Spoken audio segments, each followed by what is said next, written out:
Buenas tardes, mi nombre es Pamela Melgar. Estoy en la sección 2 y este es el curso de comunicación lingüística con Minelly Sáez. A mí me tocó el capítulo 27 de Don Quijote de la Mancha, entonces de primero lo voy a leer. No le pareció mal al barbero la invención del cura, sino también que luego la pusieron por obra, pidiéndole a la ventana una saya y unas tocas, dejándole en prenas una sotana nueva del cura. El barbero hizo una gran barba de una cola rucia o roja de buey, donde el ventero tenía colgado el peine, preguntándoles la ventera que para qué le pedían aquellas cosas.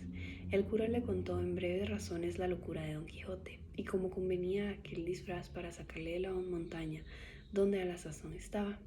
Cayeron luego el ventero y la ventera en que el loco era su huésped, el del bálsamo y el amo del manteado escudero, y contaron al cura todo lo que con él les había pasado, sin callar lo que tanto callaba Sancho.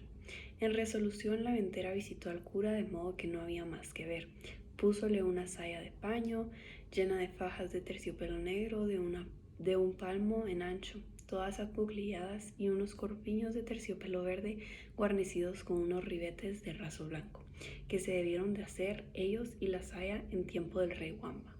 No consintió el cura que le tocasen, sino púsose en la cabeza un birretillo de lienzo colchado que llevaba para dormir de noche, y ciñóse por la frente una liga de tafetán negro, y con otra liga hizo un antifaz con que se cubrió muy bien las barbas y el rostro. Encasquetóse su sombrero, que era tan grande que le podía servir de quitasol, y cubriéndose su berrebuelo, subió en su mula a mujeriegas, y el barbero en la suya, con su barba que le llegaba a la cintura, entre roja y blanca como aquella que, como se ha dicho, era hecha de la cola de un buey barroso. Despidiéndose de todos y de la buena de Mari Tornes, que prometió de rezar un rosario, aunque pecadora, porque Dios les diese buen suceso en tan arduo y tan cristiano negocio como era el que habían emprendido.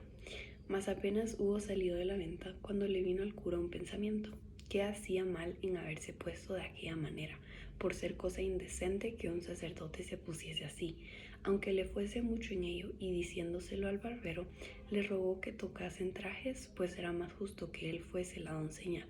menesterosa, y que él haría el escudero, y que así se profanaba menos su dignidad, y que si no lo quería hacer determinaba de no pasar adelante, aunque a Don Quijote se lo llevase el diablo.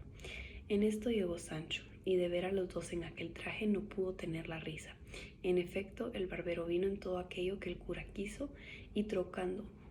la invención, el cura le fue informando del modo que había de tener, y las palabras que había de decir a Don Quijote para moverle y forzarle a que con él se viniese, y dejase la querencia del lugar que había escogido para su vana penitencia. El barbero respondió que sin que se les diese lición, él lo pondría bien en su punto. No quiso vestirse por entonces, hasta que estuviesen junto de don Quijote estaba, y así dobló sus vestidos, y el cura acomodó su barba, y siguieron su camino, guiándolos a Sancho Panza, el cual les fue contando lo que les aconteció con el loco que hallaron en la sierra, encubriendo empero el hallazgo de la maleta y de cuanto en ella venía, que maguer que tonto era un poco codicioso el mancebo. Otro día llegaron al lugar donde Sancho había dejado puestas las señales de las ramas, para acertar el lugar donde había dejado a su señor, y en reconociéndole les dijo como aquella era la entrada, y que bien se podían vestir si era aquello hacía el caso para la libertad de su señor, porque ellos le habían dicho antes que el ir de aquella suerte y vestirse de aquel modo era toda la importancia para sacar a su amo de aquella mala vida que había escogido, y que le encargaban mucho que no dijese a su amo quiénes ellos eran,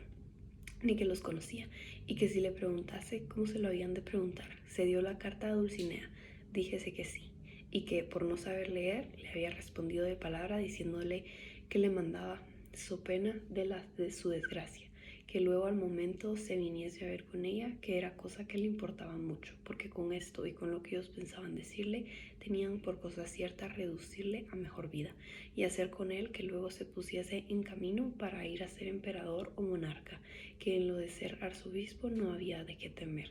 Todo lo escuchó Sancho y lo tomó muy bien en la memoria, y les agradeció mucho la intención que tenían de aconsejar a su señor fuese emperador y no arzobispo, porque él tenía para sí que para hacer mercedes a sus escuderos, más podían los emperadores que los arzobispos andantes. También les dijo que sería bien que él fuese delante a buscarle y darle la respuesta de su señora, que ya sería ella bastante a sacarle de aquel lugar, sin que ellos se pusiesen en tanto trabajo. Parecióles bien lo que Sancho Panza decía y así determinaron de aguardarle hasta que volviese con las nuevas del hallazgo de su amo. En este capítulo podemos ver el acercamiento de Sancho Panza, el barbero y el cura y cómo se acercan a la Sierra Morena para presentarles su plan a Don Quijote. También vemos que Sancho Panza decide ir él solo de primero, personalmente, a hablarle a Don Quijote para presentarle su plan y ver si está convencido o no antes de efectuar el plan que tenían con el barbero y el cura. Siento que podemos ver la lealtad de Sancho Panza hacia Don Quijote, ya que no quiso llegar a su hogar con un grupo de personas a intentar presentarle una idea que tal vez no le podía gustar, sino que fue solo, lo hizo de manera personal y siento que ahí le dio el lugar a que él pudiera decidir sin ninguna presión. Entonces siento que ahí podemos ver de verdad su relación y cómo también se respetan entre ellos mismos. Y las tres palabras que llamaron mi atención son codicioso y significa que tiene codicia. Y esto significa que es un afán excesivo con riquezas o con dinero. La segunda palabra es barroso y el significado es dicho de un terreno o de un sitio que tiene barro o que lo produce fácilmente. Y también es un color marrón rojizo o anaranjado como el color del barro. Y la última palabra es repugna, que significa rehusar, hacer de mala gana algo o admitirlo con dificultad.